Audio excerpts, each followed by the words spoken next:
আওয়ামী লীগের গোপন প্রস্তুতি সাহায্য করছে ভারত।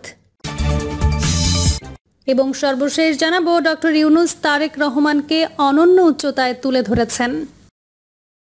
এতক্ষণ শুনছিলেন সংবাদ শিরোনাম, এবার বিস্তারিত। আওয়ামী লীগের গোপন প্রস্তুতি সাহায্য করছে ভারত। আন্তর্জাতিক অপরাধ ট্রাইব্যুনালে বিচার কাজ শেষ না হওয়া পর্যন্ত আওয়ামী লীগ সহ তার অঙ্গ সংগঠনের সব কার্যক্রম নিষিদ্ধ, এই সুনির্দিষ্ট ঘোষণা আগেই দিয়েছে সরকার। সেই নিষেধাজ্ঞার মধ্যেও দেশকে অস্থিতিশীল করতে দলের প্রতিষ্ঠা বার্ষিকী পালনের নামে মাসব্যাপী কর্মসূচির পরিকল্পনা নিয়েছে আওয়ামী লীগ। সার্বিক আইন শৃঙ্খলা প্রশ্নবিদ্ধ করতে র্যাব পুলিশের পোশাকে ছিনতাই, ডাকাতি, প্রধান উপদেষ্টা ডক্টর মোহাম্মদ ইউনূসের পদত্যাগ এবং ট্রাইব্যুনালে জুলাই গণহত্যার বিচার বন্ধের দাবিতে ঢাকা মহানগর ও বিভাগীয় শহরগুলোতে বিক্ষোভ, প্রতিষ্ঠা বার্ষিকী উপলক্ষে গভীর রাতে শ্রদ্ধা নিবেদন এবং ভার্চুয়াল আলোচনার সভা এবং স্বল্প পরিসরে একত্রিত হয়ে ঝটিকা মিছিলের কর্মসূচি নিয়েছে দলটি। পুলিশের চোখ ফাঁকি দিয়ে এই কর্মসূচি পালনে নির্ধারিত তারিখ 23 জুনের আগে ও পরে মিছিল করার সিদ্ধান্ত নেওয়া হয়েছে।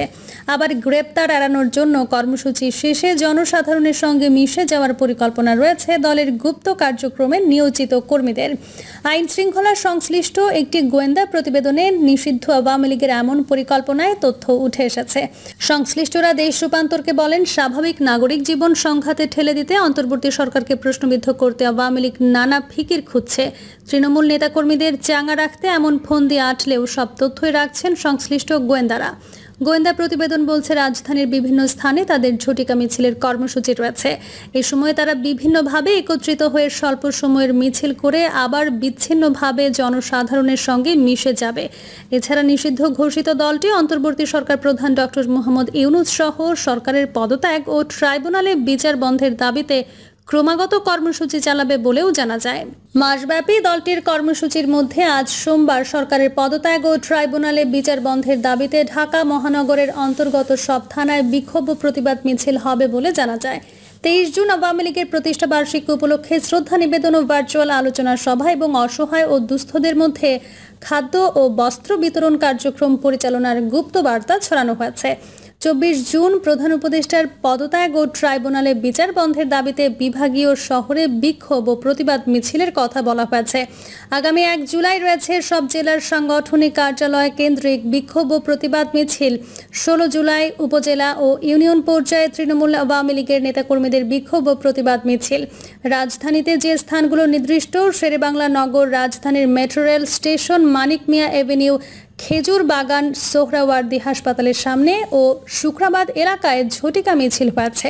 এছাড়া ধানমন্ডি 32 ও 27 এবং কলাবাগান সংলগ্ন এলাকা, মোহাম্মদপুর বসিলা ক্যাম্প সংলগ্ন এলাকা, পল্লবী মেট্রো রেল স্টেশন সংলগ্ন এলাকা, বিমানবন্দর থেকে বনানী মধ্যবর্তী ফাঁকা যে কোনো জায়গায় এবং মিরপুর কলেজ সংলগ্ন এলাকায় কার্যক্রম নিষিদ্ধ দলটি বিক্ষোভ মিছিল করতে পারে বলে গোয়েন্দা প্রতিবেদনে উঠে এসেছে। আইন শৃঙ্খলা নস্যাতে ছদ্মবেশে ছিনতাই, ডাকাতি। গোয়েন্দা সংশ্লিষ্ট একটি সূত্র দেশ রূপান্তরকে বলছেন বর্তমান সরকারের আইন শৃঙ্খলা প্রশ্নবিদ্ধ করতে ছদ্মবেশে ছিনতাই, ডাকাতি করে দলটির এক শ্রেণীর গুপ্ত জঙ্গি। আওয়ামী লীগের মাঠ পর্যায়ের নেতাকর্মীরা এখন রাজধানী ঢাকা সহ সন্নিহিত এলাকায় অবস্থান করছে। তারা উদ্বেগ, আতঙ্ক সৃষ্টিতে প্রায় ছোট বড় ঘটনা তৈরি করে ওই স্থান থেকে চলে যায়। ফলে আইন শৃঙ্খলা বাহিনীকে পড়তে হয় প্রশ্নের মুখে। গ্রেপ্তার এড়াতে বিভিন্ন পেশায় আওয়ামী লীগ নেতাকর্মীরা। গত বছর 5 আগস্টের পর শীর্ষ নেতাদের অধিকাংশ বিদেশে গেলেও মাঠ পর্যায়ে নেতাকর্মীরা হয়েছেন এলাকা ছাড়া। তারা এখন নিজ নিজ জেলা ও এলাকা ছেড়ে অন্য এলাকায়, বিশেষ করে ঢাকায় রয়েছে আত্মগোপনে। বিভিন্ন পেশায় জড়িয়েছে তারা, সুযোগ বুঝে মিছিল মিটিং করছে। গ্রেপ্তার এড়াতে রাতের আধারে বা ভোরবেলায় ঝটিকা মিছিল করে তারা। আবার ঝটিকা মিছিলের ভিডিও ও ছবি আওয়ামী লীগের দলীয় ওয়েবসাইট ও সামাজিক যোগাযোগ মাধ্যমগুলোতে আপলোড দেয় এবং দেশে বিদেশে পলাতক নেতাকর্মী তা শেয়ার করে এবং শেখ হাসিনা খুব শিগগির দেশে ফিরে ক্ষমতায় বসবেন বলে প্রচারণা চালিয়ে নেতাকর্মীদের চাঙ্গা করার চেষ্টা করে।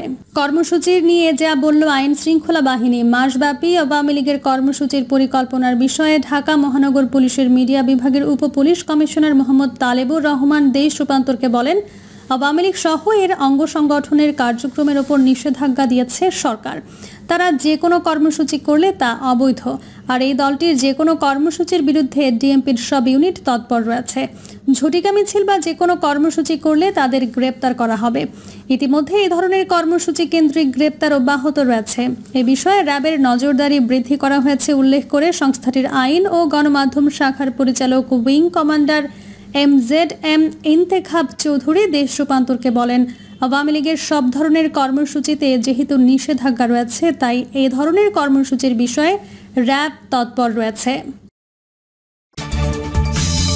ডক্টর ইউনূস তারেক রহমানকে অনন্য উচ্চতায় তুলে ধরেছেন। গত 13 জুন শুক্রবার লন্ডনে বিরল এক ইতিহাস সৃষ্টি হয়েছে। বাংলাদেশের অন্তর্বর্তী সরকারের প্রধান উপদেষ্টা ডক্টর মোহাম্মদ ইউনূস এবং বিএনপির ভারপ্রাপ্ত সভাপতি তারেক রহমানের মধ্যে এক বিরল যৌথ সিদ্ধান্ত গৃহীত হয়েছে। সেই সিদ্ধান্ত মোতাবেক আগামী ফেব্রুয়ারি মাসে পবিত্র রমজানের পূর্বে যে কোনো একটি দিন বাংলাদেশের জাতীয় সংসদের নির্বাচন অনুষ্ঠিত হবে। কোনো কোনো পত্রিকা এই নির্বাচন 10 ফেব্রুয়ারি হবে বলে প্রকাশ করেছে। আবার কোনো কোনো পত্রিকা বলেছে যে আগামী 12 ফেব্রুয়ারি এই নির্বাচন অনুষ্ঠিত হবে। তবে রাজনৈতিক নেতারা যাই বলুক না কেন, নির্বাচনের তারিখ এবং তফসিল ঘোষণার একক এখতিয়ার সংবিধান মোতাবেক নির্বাচন কমিশনের। প্রধান উপদেষ্টার সফর সঙ্গী জাতীয় নিরাপত্তা উপদেষ্টা ডক্টর খলিলুর রহমান বলেছেন, খুব সহসায় নির্বাচন কমিশন নির্বাচনের তারিখ এবং আনুষঙ্গিক বিষয়াদি ঘোষণা করবেন। ডক্টর ইউনূস বলেছেন যে তিনি ইতোপূর্বে আগামী এপ্রিল মাসের প্রথমার্ধে নির্বাচন হবে বলে ঘোষণা করেছিলেন। এখন নির্বাচন যদি ফেব্রুয়ারি মাসের প্রথমার্ধে করতে হয় এবং নির্বাচন কমিশনের যদি সেই সক্ষমতা থাকে তাহলে তার কোনো আপত্তি নেই। তিনি আরও বলেছেন যে নির্বাচন অনুষ্ঠানের পূর্বে বিচার এবং সংস্কারের প্রক্রিয়াকে আরও বেগবান করতে হবে। উল্লেখ করা যেতে পারে, জুলাই আগস্ট বিপ্লবের পর প্রথম দিকে ডক্টর ইউনূস এবং বিএনপির সম্পর্ক ভালোই যাচ্ছিল, কিন্তু কয়েকদিন পরে নির্বাচন অনুষ্ঠানের সময় নিয়ে বিএনপির সাথে ইন্টারিম সরকারের টানাপোড়েন শুরু হয়। বিএনপির দাবি ছিল যত দ্রুত সম্ভব নির্বাচনের সময় ঘোষণা করা হোক। এর বিপরীতে ডক্টর ইউনূসের বক্তব্য ছিল দেশের সংস্কার এবং স্বৈরাচার ও তার দোসরদের বিচার শুরু হয়েছে। এখন রাজনৈতিক দলগুলো যদি কম সংস্কার চায় তাহলে তাড়াতাড়ি নির্বাচন করা সম্ভব হবে, আর যদি বেশি সংস্কার চায় তাহলে নির্বাচন দেরিতে করতে হবে। তবে তাড়াতাড়ি ও দেরির একটি সময়সীমা তিনি দিয়েছিলেন। বলেছিলেন যে চলতি বছরের ডিসেম্বর থেকে আগামী বছরের জুনে এই 6 মাসের মধ্যে যে কোনো একদিন নির্বাচন অনুষ্ঠিত হবে।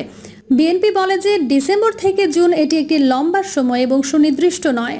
সে তার ভাষায় নির্বাচন সম্পর্কে একটি সুনির্দিষ্ট রোডম্যাপ চায়।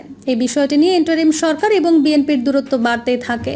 এ পর্যায়ে বিএনপি একটি সুনির্দিষ্ট সময় দেয়, দাবি করে যে আগামী ডিসেম্বর মাসের মধ্যে নির্বাচন অনুষ্ঠান করতে হবে। ওইদিকে সরকারও তাদের একই কথার পুনরাবৃত্তি করতে থাকে, অর্থাৎ ডিসেম্বর থেকে জুন এর মধ্যে নির্বাচন করতে হবে। নির্বাচনের সময় নিয়ে রাজনৈতিক দলগুলিও বিভক্তি হয়ে পড়ে। বরং বলা যায় নির্বাচনের সময় ইস্যুতে দেশের রাজনীতিতে একটি সুস্পষ্ট মেরুকরণ দেখা যায়। ডিসেম্বরে নির্বাচন করতে হবে, বিএনপির এই দাবির সমর্থন করে তাদের মিত্র গণতন্ত্র মঞ্চ, 12 দলীয় জোট, অলি আহমেদের এলডিপি প্রভৃতি দল। পক্ষান্তরে সংস্কার ও বিচারকে অগ্রাধিকার দিয়ে নির্বাচন অনুষ্ঠানের দাবি জানায় ছাত্রদের দল এনসিপি, জামায়াতে ইসলামী, মাওলানা মামুনুল হকের হেফাজতে ইসলাম, চরমোনাই হুজুরের ইসলামী আন্দোলন, খেলাফত মজলিস প্রভৃতি দল। সে সময় মনে হচ্ছিল ডক্টর ইউনূস পরবর্তী দলসমূহকে অর্থাৎ এনসিপি জামায়াত গ্রুপের দিকে হেলে পড়েছেন। এর মধ্যে আরও কতগুলো ঘটনা ঘটে। ঢাকা মহানগরী দক্ষিণের মেয়র ইশরাক হোসেনকে শপথ পড়ানো, চট্টগ্রাম দিয়ে আরাকানে মানবিক করিডোর, চট্টগ্রাম বন্দর বিদেশিদের দেওয়া ইত্যাদি প্রশ্নে বিএনপির সাথে ইন্টারিম সরকার, বিশেষ করে ডক্টর ইউনূসের সম্পর্ক তিক্ত হয়ে পড়ে। এমন একটি পটভূমিতে পবিত্র ঈদুল আজহার পূর্ব রাত্রে অর্থাৎ 6 জুন সন্ধ্যা 7টায় ডক্টর ইউনূস জাতির উদ্দেশ্যে ভাষণ দেন। ওই ভাষণে তিনি ঘোষণা করেন যে আগামী এপ্রিল মাসের প্রথমার্ধে জাতীয় সংসদ নির্বাচন অনুষ্ঠিত হতে যাচ্ছে। ডক্টর ইউনূসের এই ঘোষণায় বিএনপি আরও বেশি ক্ষুব্ধ হয়। বিএনপি নেতা সালাউদ্দিন আহমেদ রাজপথে কর্মসূচি দেওয়ার হুমকি দেন। সালাউদ্দিন আহমেদ আরও ঘোষণা করেন যে ঈদুল আজহার পর বিএনপির মিত্র বা জোট সঙ্গীদের সাথে তারা বৈঠকে বসবেন এবং রাজপথের কর্মসূচি সম্পর্কে আলোচনা করবেন। এমন একটি পটভূমিকায় ঘোষণা করা হয় যে ডক্টর ইউনূস হারমোনি অ্যাওয়ার্ড ব্রিটেনের 3য় চার্লসের নিকট থেকে গ্রহণ করার জন্য 9 জুন বিলাতের উদ্দেশ্যে ঢাকা ত্যাগ করবেন এবং 10 জুন বিলাত পৌঁছাবেন। ডক্টর ইউনূস বিলাত আসছেন শুনে নিষিদ্ধ ঘোষিত আওয়ামী লীগ তার বিরুদ্ধে ব্যাপক বিক্ষোভের ঘোষণা দেয়। প্রিয় দর্শক, এই ছিল এখনকার সর্বশেষ সংবাদ। আপডেট সব সংবাদ পেতে চ্যানেলটি সাবস্ক্রাইব করে বেল আইকনটি ক্লিক করে রাখুন।